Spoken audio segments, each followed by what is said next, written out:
All right. Pepman, Morrow, Kell and Varsity here, taking a look at our Week 4 game previews. First off, we're going to start off with Barry going on the road to take on Mallard Creek.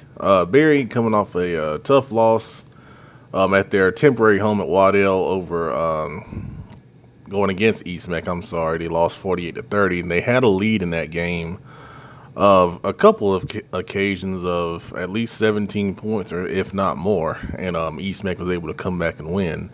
Mallard Creek coming off a bye week, of course. 2 weeks ago, they defeated Butler in the game everyone knows about, 36-28. For Barry in this game, you got a rested Mallard Creek team. It's really tough, playing these guys at home. This is their home opener. They're going to be fired up. You got to find a way to just limit their big plays because the big plays are what you saw against Butler that really got them going. And you just got to be able to, I think you got to play soft coverage in the secondary, keep everything in front of you, come up, make tackles, and then just make them march down the field. Conversely, for Mallard Creek, obviously you've got a team in Barry. It's gone through some changes. This is a game where you want to kind of exert your physical will. I know they want to do that all the time, but especially in a game like this. So I think you want to come out. You might want to go no huddle because Barry's numbers are down. Kind of wear them out. Fast tempo, keep the ball moving on offense, and then defensively really get after them, try to force them into turnovers. Our next game is going to be Catholic going on the road to take on Ardrey Kell.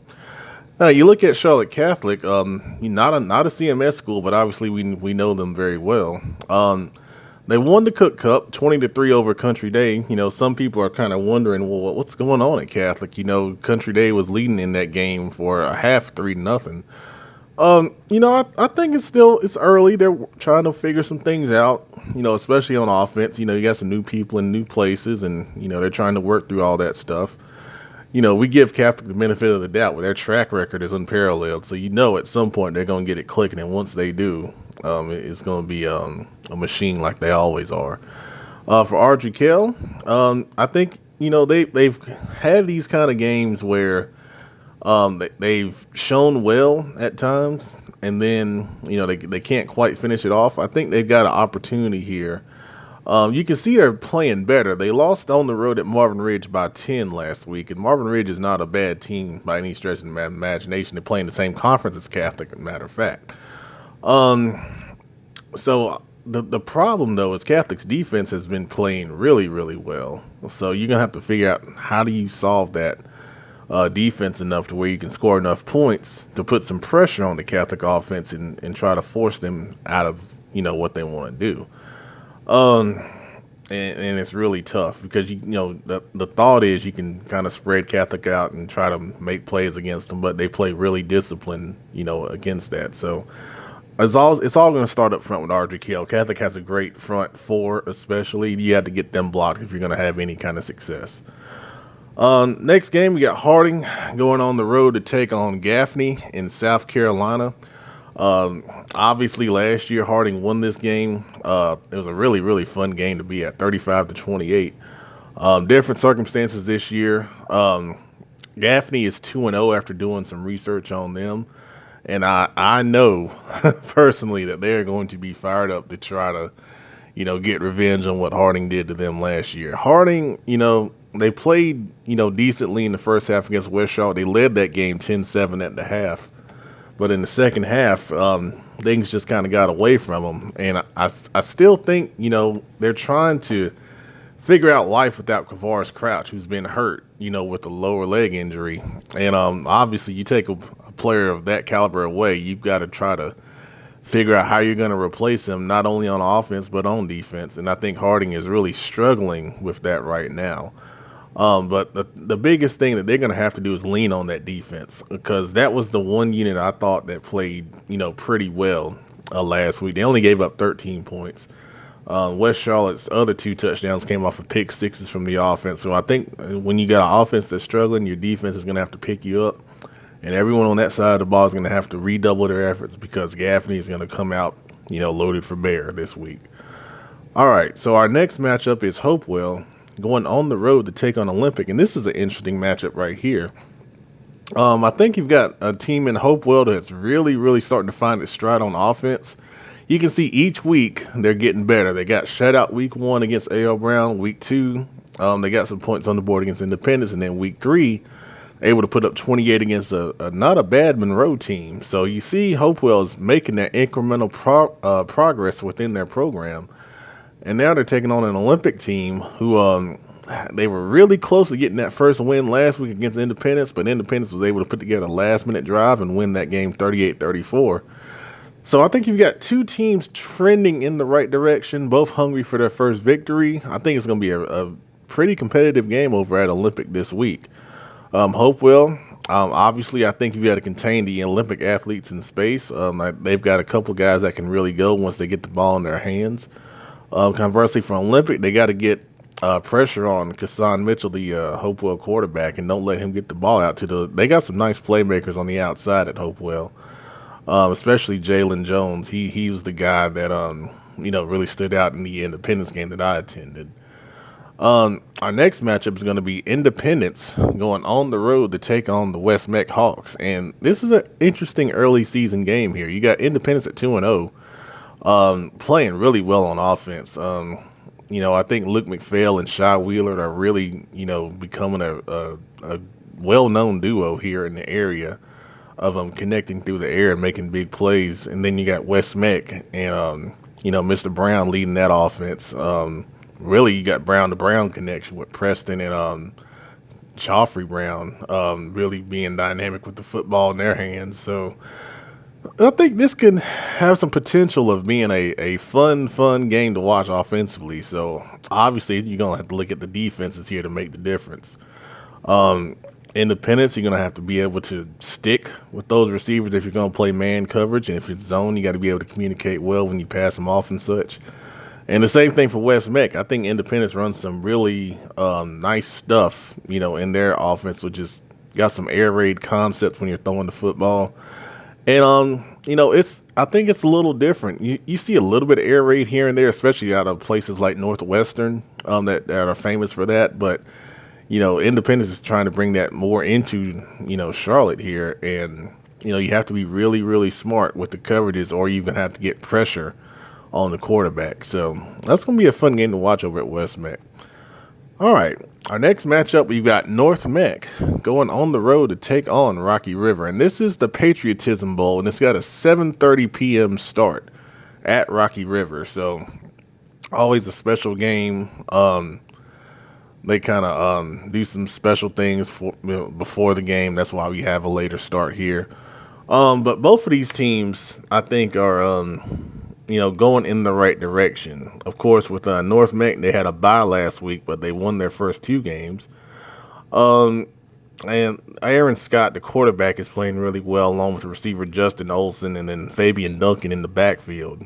Also a key player for the Vikings. And then Rocky River, they started out 2-0, and then they lost last week at Vance. That was a tough loss for them. So it's going to be interesting to see how they bounce back, and it's the first time they faced adversity in a little while. They had a nice little winning streak carried over from last year. They got broken with that loss last week. For North MEC, I think their key is on offense. They've got to be able to be, I would say, multifaceted. You can't be one way against Rocky River. I think when you're one way against them, they're able to key in and shut that one way down to force you to go something else that you may not do as well. So staying balanced between run and pass, I think, is the key for North MEC here. For Rocky River, like I said, bouncing back from adversity, you can't let Vance beat you twice. They lost 51-0 last week. You got to relish the opportunity. It's a spotlight game for it being the Patriotism Bowl. I expect a good crowd to be there. I saw it was leading in, I think, the Channel 3 Game of the Week poll, so there'll be a lot of cameras on you too. So I think both teams will be motivated when they're in the spotlight here. All right, our next game is going to be the Providence Panthers going on the road to take on Pinecrest. Providence has had a couple tough losses here recently. Most recently was to Myers Park last week. Pinecrest is a team down in the Fayetteville area, and these two teams played last year, and Providence was able to get a close victory over Pinecrest. So it's not like they don't know each other. I think they're two well coached teams. Coach Metzger at Pinecrest has been there a while now. He completely turned that program around, has done a good job in making them a respectable team here in the state of North Carolina. I expect this to be another competitive ball game. It's a long way to get to Pinecrest from Providence, and I know Providence doesn't want to go all that way just to lose the game. So I think for them, they got new quarterback this year. They got to continue to work him in, get his comfort level at a good place before they reach conference play. Obviously, you talk about Providence, you talking about Caleb Agamola, who's had a really good start to the season. Um, with Pinecrest, they are a run-first team, so obviously Providence is going to have to do well in the front seven, especially in shutting that down, and then the DBs can't go to sleep. You get run, and you get that play action stuff. You can't be, thinking run first. You got to read your keys and be smart.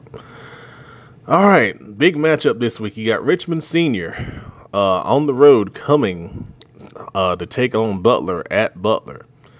Obviously, Richmond's a well-known team. They're ranked in the Sweet 16. We've got them in our Carolina Varsity 4A poll as well.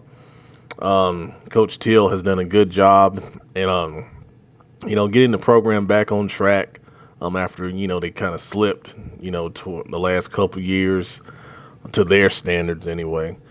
And he got him going in the right direction, and he's doing a good job. Obviously with Butler, Coach Hales, we talked about them earlier in the CMS Best of Last. We got them number 2. They're in a top 5 position in our 4A poll. Very, very good Butler team. Some people were remarking they look like the old Butler, which, has always had athletes and making big plays down the field, so forth and so on. So you look at this matchup, Richmond has been tested, and so has Butler. So it's going to be really, really, really interesting to see how these guys stack up here. In the past matchups, this has always been a close game. Butler's come out as the victor in those past couple matchups, but they have been higher scoring games that are entertaining, fun to watch, and they always come down to the fourth quarter. I think this year, you would tend to favor Butler, but their key has got to be getting off to a good start.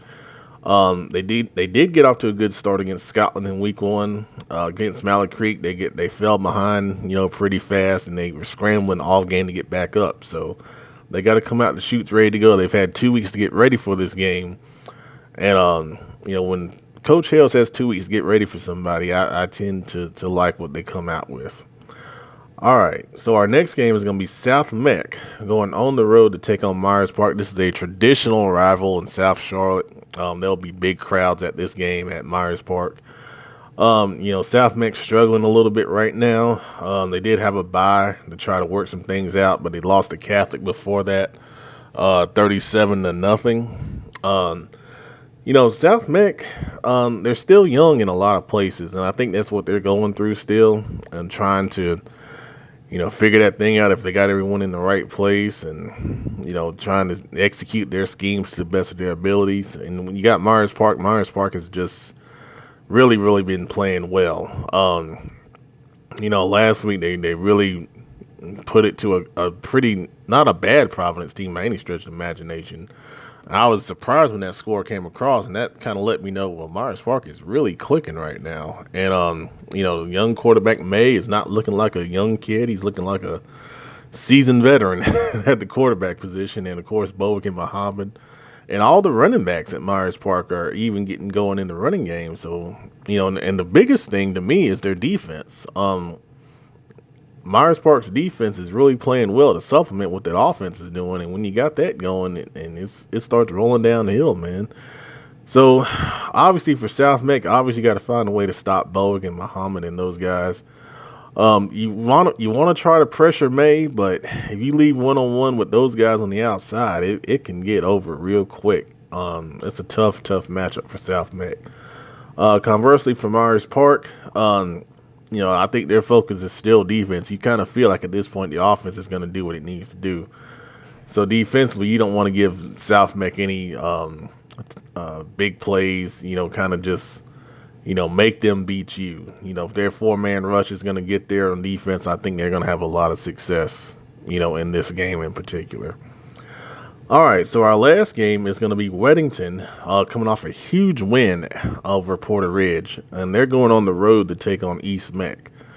Um, you look at Weddington, really well coached. They really limited that Porter Ridge triple option offense last week.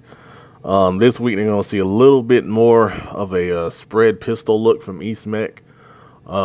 East MEC put up 48 points last week against Bergen in a comeback victory. So obviously for Weddington, you got to limit the big playability.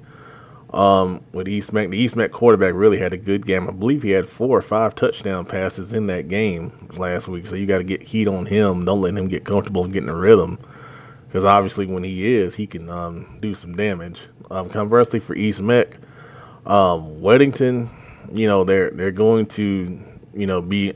I was talking about this on our live feed last week.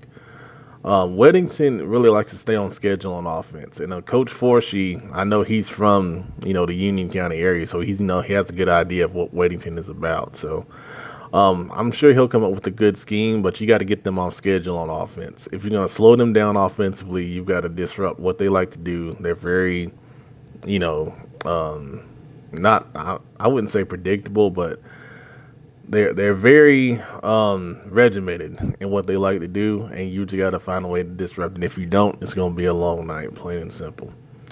All right, so those are our Week 4 game previews. Good luck to all the teams involved, and we appreciate your support as always. Thanks a lot.